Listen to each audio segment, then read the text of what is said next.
मंगलवार को हजारीबाग झारखंड में हिंदुओं के जुलूस पर मुस्लिमों ने पथराव किया। ये खबर जब मैंने फेसबुक पर देखा तो मैंने विश्वास नहीं किया। जी हाँ, आज हो रहा है 28 मार्च 2025। मैंने जब कल सुबह अखबार में देखा कि मंगलवार के दिन हजारीबाग में हिंदुओं के जुलूस पर कुछ मुस्लिमों ने पथराव किया, तब मुझे विश्वास हुआ। क्योंकि जब तक मैंने फेसबुक पर देखा मैं विश्वास नहीं किया। चलो भाई, फेसबुक में तो कुछ भी लिखा जा सकता है, लोग लिखते ही हैं, प्रमाणिक अप्रमाणिक, सच झूठ।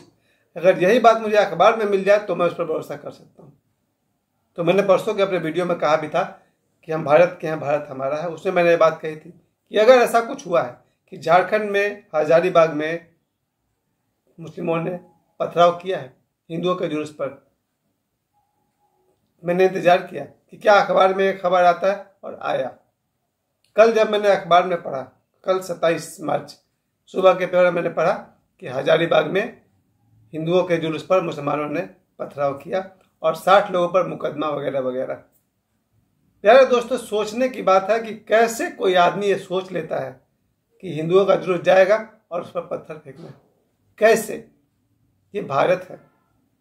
इस देश में इस तरह की बात सोच लेना कि कल किसी का जुलूस जा रहा और हमें पत्थर फेंकना है।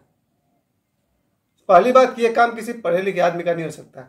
पढ़ा लिखा आदमी सोचता है कि देश है, कानून है, वहाँ का डीसी है, चीफ मिनिस्टर है, प्रधानमंत्री है, राष्ट्रपति है और सोशल मीडिया है। आज आप कुछ भी करेंगे 2 मिनट बाद पूरी दुनिया जान जाती है। ये तो बहुत बड़ा चैलेंज हो गया ना। कोई भी समुदाय, मैं किसी की बात कर रहा हूँ, कोई भी समुदाय अगर किसी दूसरे के धार्मिक जुलूस पर पथराव करता है, उसकी ढिठाई यही है कि वो सबको चैलेंज कर रहा है। या आ जाओ प्रशासन, मेरा जो करना है कर लो। आखिर हजारीबाग का कोई तो डीसी होते होंगे, उसको डर है कि आज हम पथराव करें, कल डीसी हम पर एक्शन लेंगे। उसको डर है कि ये बात सीएम तक पहुंच जाएगी, चीफ मिनिस्टर तक पहुंच जाएगी। और आपको क्या लगता है कि जहां पर आदित्यनाथ योगी जैसे मुख्यमंत्री है, वहां अगर पथराव किया तो फिर अगला दिन बुलडोजर। बहुत फेमस बात है कि अगर आदित्यनाथ वाले राज्य में अगर किसी ने पथराव किया और इंक्वायरी हुई, पकड़े गए, तो बुलडोजर चलेगा। या मोदी जी को खबर लग जाए, या बाल मुकुंदाचार्य जी को खबर लग जाए। ऐसे बहुत सारे ऐसे मुख्यमंत्री हैं जिन्हें पता चल जाए कि उनके राज्य में पथराव किया गया जुलूस पर, और अगर उन लोगों को जांच में सही पाया गया, फिर उनकी खैर नहीं। तो फिर जब झारखंड में हजारीबाग में जिसने पथराव करने का प्लान किया होगा, उसके दिमाग में थोड़ी बुद्धि नहीं थी? उसको लगा नहीं कि अगर हम पथराव करेंगे तो क्या हमारे यहाँ के डीसी बैठे रहेंगे? डीसी हिंदू मुस्लिम थोड़ी देखते हैं, सही गलत देखते हैं। आपको क्या लगता है कोई मुस्लिम समुदाय पत्थर फेंकेगा और उपायुक्त यानी कि डीसी चुपचाप बैठे रहेंगे? उसे क्या लगता है कि ये जो झारखंड में आदित्यनाथ योगी न सही हेमंत सोरेन की सरकार है, तो क्या लगता होगा उसको? जिसने पथराव किया उसको क्या लगा होगा कि हेमंत सोरेन उसका साथ दे देंगे, उसे बचा लेंगे? ऐसी गलत आशा मत बैठो। हेमंत सोरेन साहब गलत का साथ देंगे ऐसा सोचो ही मत।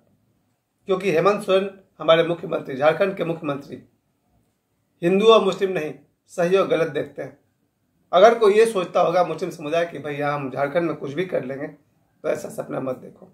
हेमंत सोरेन गलत का साथ कभी नहीं देंगे, उस पर एक्शन लेंगे। और लिया। अगले ही दिन 60 लोगों पर मुकदमा हुआ है और बहुत सारा इंक्वायरी चला है। क्योंकि सबसे पहले जो पथराव करने वाले लोग हैं, एक बात कान खोलकर सुन लें और समझ लें, ये भारत है, ये संविधान से चलता है, कानून से चलता है। कोई भी डीसी पक्षपात करेगा ऐसा सपना लेकर मत बैठो। खास करके मैं झारखंड के लिए बात कर रहा हूँ, जो मुस्लिम समुदाय ने पथराव किया, उनको उनके दिमाग में ये बात मैं डालना चाहता हूँ। और अगर कोई आगे भी ऐसा सोचते हैं तो प्रशासन तुम्हारा साथ नहीं देगा, तुम्हारा बचाव नहीं करेगा। क्योंकि प्रशासन न्याय के लिए बैठा है, कानून के लिए बैठा है, कानून की रक्षा के लिए, जनता के हिफायत के लिए बैठा है। तो जिन मुस्लिम समुदायों में ने हजारीबाग में पथराव किया होगा, पहली बात उन्हें बुद्धि का अभाव रहा होगा।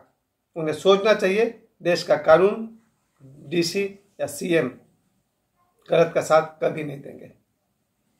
हेमंत सोरेन साहब जो हमारे झारखंड के मुख्यमंत्री हैं, आपको क्या लगता है पथराव करने वालों, आपको क्या लगता है आप कुछ भी कर जाएंगे, कुछ भी गलत कर देंगे और हेमंत सोरेन साहब आपके साथ खड़े रहेंगे? गलतफहमी में मत रहो। हेमंत सोरेन सत्य का साथ देंगे, सच्चाई का साथ देंगे, जनता का साथ देंगे। गलत लोगों के लिए सजा, गलत लोग को छोड़ देंगे, ऐसा धोखे मत रहिएगा।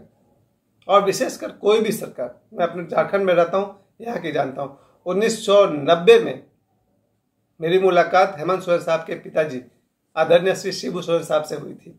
मैं सुबह से शाम तक मैं शिबू सोरेन साहब के साथ था। उस समय हेमंत सोरेन पता नहीं कितने छोटे रहे होंगे, 10-12 साल उनकी उम्र रही होगी। उस समय मेरी जान पहचान शिबू सोरेन साहब से।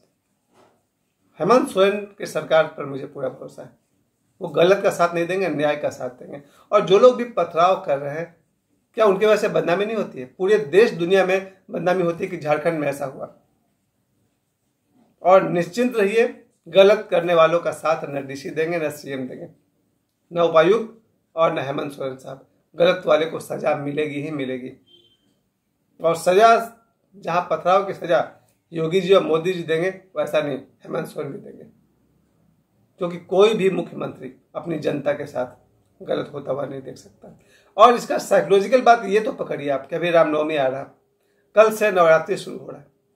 अब इस नवरात्रि में जरा सोचिए, भारत में रहकर जिन्हें लोग अल्पसंख्यक कहते हैं या संविधान अल्पसंख्यक कहते हैं, ये उनका ढिठाई है कि आप बहुसंख्यक वाले से भिड़ रहे हैं बिना मतलब। अगर ये मान लेते हैं कि अल्पसंख्यक हैं मुस्लिम और आप बहुसंख्यक से पंगा ले रहे हैं, तब जब उनका जुलूस निकल रहा, भाई आप या तो समझदार नहीं है या फिर आपकी ढिठाई है।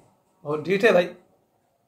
इस देश को मैं हमेशा कहता हूँ, यहाँ ऐसे ऐसे महापुरुष आज हैं, 2025 में हैं, जिन्होंने हमेशा कहा कि सनातनियों हमेशा तैयार रहो, युद्ध करने के लिए नहीं, अपनी रक्षा करने के लिए। मुझे थोड़ा सा आश्चर्य ये भी हो रहा कि हजारीबाग में जिन लोगों पर पथराव हुआ, वो कैसे लोग थे जो सहते चले गए। एक आम आदमी पर कोई पत्थर फेंके तो क्या वो आदमी पत्थर सहेगा या उसका जवाब देगा? जिस भीड़ पर पथराव हुआ, वो भीड़ कितना कमजोर रहा होगा कि उस पर पथराव हुआ और वो कुछ एक्शन नहीं ले पाया। देखिए, मैं ये नहीं कह रहा हूँ कि कानून को हाथ में लीजिए, लेकिन पहला कानून हाथ वो ले चुका है जिसने पथराव किया। यहाँ मुझे भगवान कृष्ण का मार्ग सही लगता है। कोई मुझे थप्पड़ मारे और हम कहे भाई संविधान में नहीं लिखा हुआ, अब भी उसको थप्पड़ मारना कानून का काम है। बात तो सही है, समझदारी की बात है, लेकिन किंतु परंतु कोई मुझे थप्पड़ मारे और हम कहे कि भाई इसको थप्पड़ मारना कानून का काम है, मैं कानून हाथ में नहीं लूंगा। बात उत्तम है, उचित है, सही है, फिर भी किंतु परंतु। तो जिन लोगों ने भीड़ के पर पथराव किया, तो इतनी बड़ी भीड़ क्या कर रही होगी? हालांकि पथराव का दिशा पता नहीं चलता, पत्थर कहाँ से फेंके जा रहे हैं, उत्तर, दक्षिण, पूर्व, पश्चिम। पर जिस इलाके में पत्थर फेंके गए हैं वहां पर इंक्वायरी हुआ है, 60 लोगों पर मुकदमा हुआ है और बहुत सारा एक्शन लिया जा रहा है। ये घटना 2005 साल से तो बहुत ज्यादा हो रहा है। कोई भी जुलूस निकला, हिंदुओं का निकला, तो मुसलमानों ने पथराव किया। और मुसलमानों के जुलूस में हिंदुओं ने पथराव किया, मैंने अभी तक नहीं सुना है। जहां तक मुझे पता है, अगर मुस्लिमों का कोई जुलूस हो रहा होगा और हिंदू पत्थर फेंकेंगे, पत्थरबाज हिंदू मैंने नहीं देखा। सनातनी का तो बात ही छोड़ दीजिए, वो तो बहुत ऊंची सोच के लोग हैं। हिंदू भी किसी पर पत्थर नहीं मारेगा। सनातनी तो बहुत ऊंची चीज है। सनातनी की ऊंचाई ये है कि भगवान राम से लेकर के आज बाल मुकुंदाचार्य, आदित्यनाथ योगी, बाबा ईश्वर तक, सनातनी की शान कुछ और है, उनका शौक कुछ और है। भगवान राम का तीर धनुष, शिव जी का त्रिशूल, विष्णु भगवान का चक्र, भगवान कृष्ण का चक्र, अर्जुन का तीर धनुष से लेकर के आज सम्राट अशोक की तलवार, सनातनी इसको कहते हैं।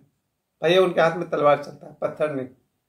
और तलवार किसी की मारने के लिए नहीं है, आत्मरक्षा के लिए। सनातनी जो होता है, एक समय था इस देश में हर घर में, सनातनियों के घर में भगवान राम से लेकर के आज तक भाला, बर्छी, तलवार भी रखा जाता था।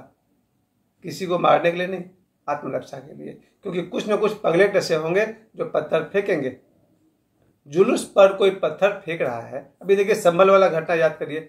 संभल में लोग के छतों पर पत्थर पाए गए, बहुत सारे पत्थर जमा करके रखते हैं भैया फेंकने के लिए। जो मुसलमान अपने घर के छत पर पत्थर जमा करके रखा है कि नीचे से जुलूस पार करेगा तो हम पत्थर फेंकेंगे, उस अल्प बुद्धि व्यक्ति, कम बुद्धि वाले व्यक्ति का इलाज होगा। दिस इज भारत, ये भारत है। यहाँ का एक एक आदमी, मुझे आश्चर्य होता है, मैं सारा दिन देखते रहता हूँ सोशल मीडिया पर एक से एक धुरंधर सनातनी अभी हैं। 2025 में तो 1 करोड़ लोग ऐसे हैं जिन्हें आप जितना वीर बहादुर कह लें कम है। जैसे एक बहुत फेमस नाम है सुधांशु त्रिवेदी जी, उनके जैसे पुष्पेंद्र कुलश्रेष्ठ भी अच्छा बोलते हैं, और उनके जैसे शायद 1 करोड़ सनातनी अभी ऐसे हैं जो फुल्ली एक्टिव हैं, पूरी तरह सक्रिय हैं। और इनके होते हुए कोई हिंदुओं के जोश पर पत्थर मार दे, अब पत्थर मारने वाले की खैर नहीं, हिंदुओं और सनातनी की तरफ से नहीं, कानून की तरफ से, संविधान की तरफ से। मैं इस बात को बार बार रिपीट कर रहा हूं कि भारत संविधान से चलता है, चलेगा, कानून व्यवस्था से चलता है। लेकिन जिन लोगों ने अब तक पथराव किया है उनको एक बात उनकी बुद्धि में मैं डालना चाहता हूं कि जब भी आप लोग किसी भी ग्रुप पर पथराव करेंगे, वहां का कानून आपका साथ नहीं देगा, सत्य का साथ देगा। वहां का जो उपायुक्त होंगे, डीसी होंगे, सत्य का साथ देंगे, उस कम्यून का साथ नहीं देंगे, उस ग्रुप का साथ नहीं देंगे। वहां का मुख्यमंत्री सत्य और जनता का साथ देंगे, इन क्रिमिनल्स का साथ नहीं देंगे। जो लोग पथराव कर रहे हैं वो है क्या? और खासकर मैं झारखंड में रहता हूँ और झारखंड की बात मैं बता दूं, जैसा मैंने आपसे कहा, शिबू सोरेन जी से मेरे 1990 के समय की पहचान है। अभी भी ईश्वर के लिए से मेरी प्रार्थना है खूब स्वस्थ रहे, अच्छे से रहे। उन्हें अगर याद दिलाया जाए मनमोहन पाठक, तो मैं उनके साथ उनसे मिलने आया था। आज हेमंत सोरेन सरकार से और हेमंत सोरेन साहब तक मेरी बात इतनी ही पहुंचे कि झारखंड में कुछ भी गलत होगा तो लोग बात आपकी भी उठाएंगे। हेमंत सोरेन साहब किसी समुदाय का साथ देंगे ऐसी आशा नहीं है, वो सत्य का साथ देंगे, न्याय का साथ देंगे और देंगे ही। तो पत्थरबाजों, तैयार हो जाओ, न तो कानून आपको छोड़ेगा और न भले लोग। धन्यवाद।